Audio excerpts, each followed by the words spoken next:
News lunch box.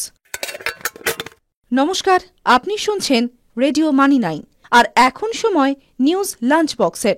আমি সহেলি। চলুন আজকের গুরুত্বপূর্ণ খবরগুলি দেখে নেওয়া যাক। এই বুলেটিনে আমরা আপনাকে জানাবো ব্যবসা ও অর্থনীতির সঙ্গে জড়িত বেশ কিছু খবর, যা আপনার জীবন ও পকেটের সঙ্গে ওতপ্রোতভাবে যুক্ত। অনেক টালবাহানার পর বৃহস্পতিবার রাত 8টায় এয়ার ইন্ডিয়া এক্সপ্রেসের কর্মীরা ধর্মঘট প্রত্যাহার করেছেন। দিল্লির মুখ্য শ্রম কমিশনার জানিয়েছেন, বরখাস্ত হওয়া 25 কর্মীকে ফেরত নেবে বিমান সংস্থা। পাশাপাশি কর্মীদের যে দাবি তাও পূরণ করা হবে সংস্থার পক্ষ থেকে।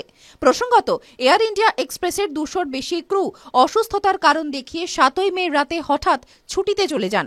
সেই কারণে বুধবার প্রায় 90টি উড়ান বাতিল করা হয়। তারপরেই বৃহস্পতিবার সকালে কর্মীদের বরখাস্ত করা হয় সংস্থার পক্ষ থেকে। মঙ্গলবার রাত থেকে মোট 170টিরও বেশি ফ্লাইট বাতিল করে সংস্থা। তারপরেই শ্রম কমিশনারের নেতৃত্বে বৃহস্পতিবার রাতে বৈঠকে একটি রফা সূত্র বের হয়। এবার রাস্তায় নামছে পেটিএম এর অটো। আর্থিক সংকটে থাকা পেটিএম এর ব্যবসা বাড়াতে এখন ওলা উবেরের সঙ্গে প্রতিযোগিতায় নামছে তারা। শীঘ্রই পেটিএম রাইড হেইলিং পরিষেবা দিতে চলেছে। অর্থাৎ ওলা উবেরের মতো এবার পেটিএম এর মাধ্যমে অটো বুক করা যাবে। আপাতত অটো দিয়ে এই পরিষেবা শুরু হলেও পরে গাড়িও রাস্তায় নামাতে পারে পেটিএম। সংস্থা সূত্রে জানা গিয়েছে, দিল্লি, বেঙ্গালুরু, চেন্নাই এর মতো মেট্রো শহরে এই রাইড হেইলিং পরিষেবা দেওয়া হবে। এর জন্য পেটিএম ওএনডিসি অর্থাৎ ওপেন নেটওয়ার্ক ফর ডিজিটাল কমার্সের সাহায্য নিতে পারে। আপাতত পেটিএম এর এই পরিষেবা পরীক্ষামূলক স্তরে রয়েছে। আপাতত শুধুমাত্র বাছাই করা কয়েকজন ব্যবহারকারী এই পরিষেবা নিতে পারবেন। পরে এর পরিধি ধীরে ধীরে প্রসারিত হবে এবং আরও বেশি ব্যবহারকারীরা এই সুবিধা পাবেন।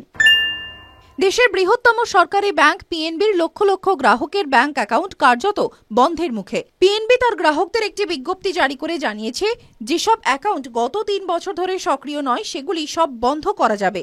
পিএনবির বিজ্ঞপ্তি বলছে যে ব্যাংক অ্যাকাউন্টে চলতি বছরে 30 এপ্রিল পর্যন্ত সময় কোনো টাকা ছিল না বা অ্যাকাউন্ট হোল্ডাররা গত 3 বছর ধরে অ্যাকাউন্টটি ব্যবহার করেননি, তাদের অ্যাকাউন্ট বন্ধ করা হতে পারে। তবে যে সমস্ত অ্যাকাউন্টগুলি ডিম্যাট অ্যাকাউন্টের সঙ্গে লিঙ্ক করা আছে সেগুলি বন্ধ করা হবে না। পাশাপাশি 25 বছরের কম বয়সী ছাত্রদের ব্যাংক অ্যাকাউন্টও বন্ধ করা হবে না। আপনি যদি আপনার নিষ্ক্রিয় ব্যাংক অ্যাকাউন্টকে আবার সচল করতে চান, তাহলে আপনাকে ব্যাংকের শাখায় গিয়ে কেওয়াইসি আপডেট করতে হবে। জুন মাসে দেশে ব্যাপক বিদ্যুতের ঘাটতি দেখা দিতে পারে এবং তা গত 14 বছরের রেকর্ড ভেঙে দিতে পারে।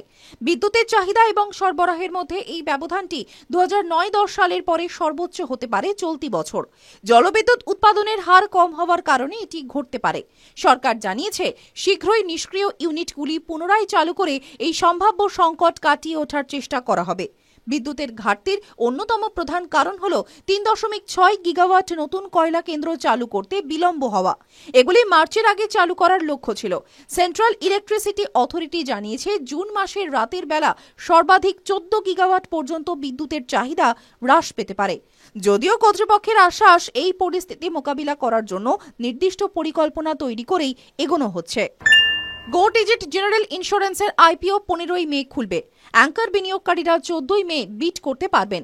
ইস্যুটি 17ই মে বন্ধ হবে এবং শেয়ারগুলি 23শে মে শেয়ার বাজারে নথিভুক্ত হবে। এই আইপিওর প্রাইস ব্যান্ড এবং লট সাইজ এখনও চূড়ান্ত হয়নি। ক্রিকেটার বিরাট কোহলি এবং অনুষ্কা শর্মাও এতে বিনিয়োগ করেছেন। গো ডিজিট স্বাস্থ্য, গাড়ি, ভ্রমণ, সম্পত্তি, মোবাইল, গয়না এবং সাধারণ বীমা পরিষেবা দিয়ে থাকে।